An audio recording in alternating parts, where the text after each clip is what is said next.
Would it shock you to know that artists and other famous people selling their souls to the devil is not just a thing of the modern day? As it turns out, the devil has been out collecting souls long before pop culture has evolved into what it has become today. From a ruler to an artist to a poor woman in Savoy, let's unravel the gripping mystery of three people who allegedly encountered the devil.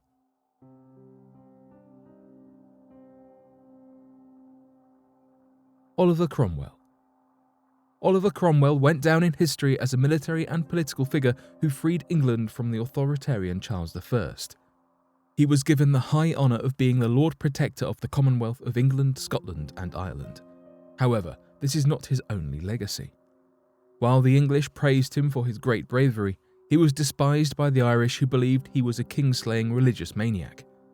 Let's dive deeper into this mysterious historical icon who, until this day, is believed to be the man who made a pact with the devil. In 1599, Oliver Cromwell was born to a wealthy family in Huntingdon, England. He grew up to be such a statesman and a respected member of the community that later on, he became part of the Parliament for Huntingdon in 1628. With regard to his family life, at 21 years old, he married Elizabeth Cromwell, who was a daughter of a businessman. They had 9 children together. Although little is known about his early life, he was described as an intensely religious man who believed that God is guiding his victories. He was known to be tolerant, if not a supporter of the Protestant faith. However, he hated the Catholics and they hated him back. Oliver Cromwell has committed extreme measures as a militarist, which many considered as genocidal. He was, and still is, widely criticised for such acts, especially in Ireland. After having slain King Charles I, not everyone was pleased with Oliver Cromwell. The Scottish people saw him as a mass murderer of men, women and even children, and they strongly believed that he needed to be stopped at all costs. They wanted Charles II to take his place. It was a war between parliamentarians and royalists. In history books, this is known as the Battle of Worcester. After months of fighting against the underdog forces of Charles I, Oliver Cromwell knew that he was going to win the war. He had a significantly bigger army of men to fight for him. At this point, the royalists can only die or surrender to him. It was on September 3rd, 1651, when the mystifying thing happened. Oliver Cromwell was in a camp in Perry Wood, a secluded area deep in the vast Feckenham forest. He, together with his captain of his own regiment, Colonel Lindsay, were taken to the woods to meet a mysterious elderly man holding a roll of parchment in his hands. Allegedly, this old man offered Cromwell to have whatever he wants for the next 7 years, and after that, he, the devil, will have complete mastery over his body and soul. According to the alleged account of Colonel Lindsay, Cromwell argued with the devil and demanded 21 years instead of only 7. After this, Cromwell happily screamed and celebrated because now the battle is in his hands. Soon after that encounter, the Battle of Worcester ended with thousands of men and horses killed and a lot more captured as prisoners. Cromwell has greatly won. However, his victory was not for long. Exactly 7 years after his alleged deal with the devil, he passed away due to multiple severe illnesses attributed to malaria and kidney stones at the age of 59. In 1659, Cromwell's son Richard, who was also his successor, surrendered to Charles II less than a year after his death.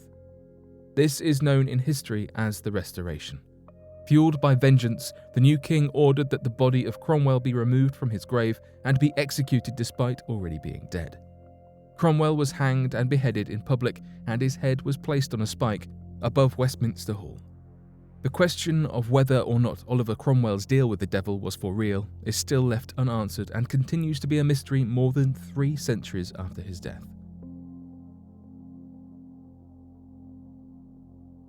Kristof Heisman. Kristof Heisman was an Austrian painter born in Bavaria, Austria during the late 17th century. Unfortunately, despite his great talent in the arts, he is more well known for having made a pact with the devil.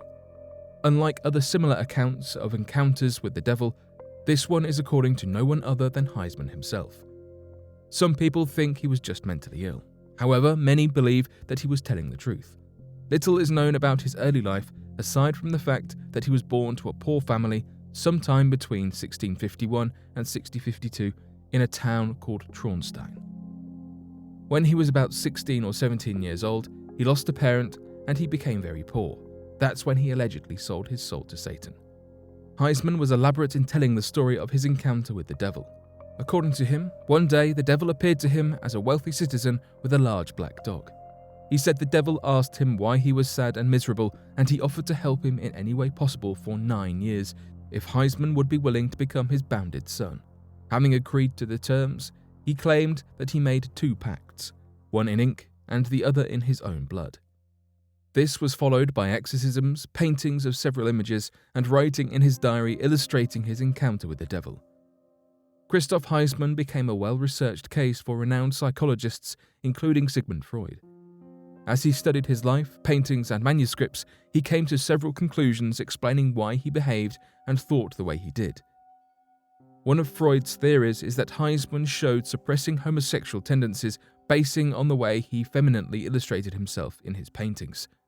His painting of multiple breasts and the devil's penis represented his sexual fantasies. Freud further explained that Heisman's fixation with the number 9 shows his fantasy of pregnancy. Additionally, Freud concluded that after Heisman lost his father, he became depressed and melancholic. Heisman's story of the devil asking him why he was upset and offering him to help was a product of his imagination due to his mourning and longing for his father.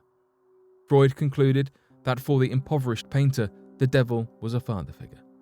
This is basically everything the world knows about Kristof Heisman. However, in 2003, a low-budget mockumentary was released with Heisman portrayed as the Antichrist who did not die in 1700 but was instead smuggled to the United States, where he still lives to this day. Antoine Rose. Whenever the subject of witchcraft is mentioned, we always picture a witch riding a broom. Have you ever wondered why that is? The story dates back to the 15th century during the time of Antoine Rose, more commonly known as the Witch of Savoy. Rose was put to trial in a court in France in the year 1477. Some believed that she was under torture. According to her story, she was struggling and in a desperate need of money. Having no one to turn to, she decided to tell her neighbour about her ordeal. This neighbour allegedly introduced her to a group of people who convinced her to come to the devil for help. According to Antoine Rose, the devil appeared to her in the form of a man called Robinet. He offered to provide all the money that she wants with the condition that she would abandon God and honour him, the devil, instead. Being destitute and desperate at the same time, Rose had to choose between dying of poverty and making a deal with the devil. She agreed to his terms to pay homage to him through rituals. The devil made another demand that she should pay him a portion of her earnings each year. Sounds like the devil knows how to collect tax. She agrees to this as well. The devil kept his end of the bargain, and he gave Antoine Rose a bag of gold and silver.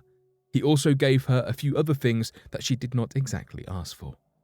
Those items did not have any monetary value, but it was for Rose to use during the rituals she needed to perform to pay homage to the devil. She received a stick and a jar filled with ointment. These came with a set of instructions and directions.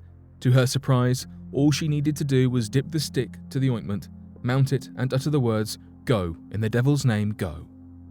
According to Rose, the rituals she performed for the devil required her to dance, feast, and kiss the behind of the devil when she transformed into a black dog.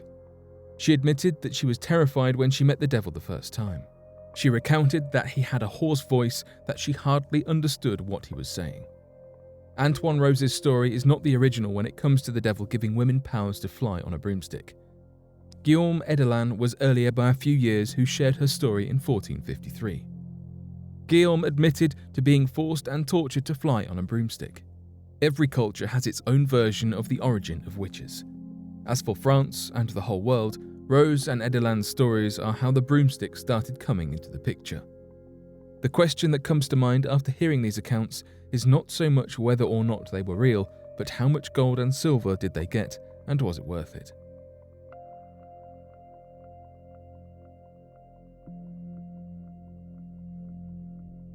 But what do you make of these mysterious stories?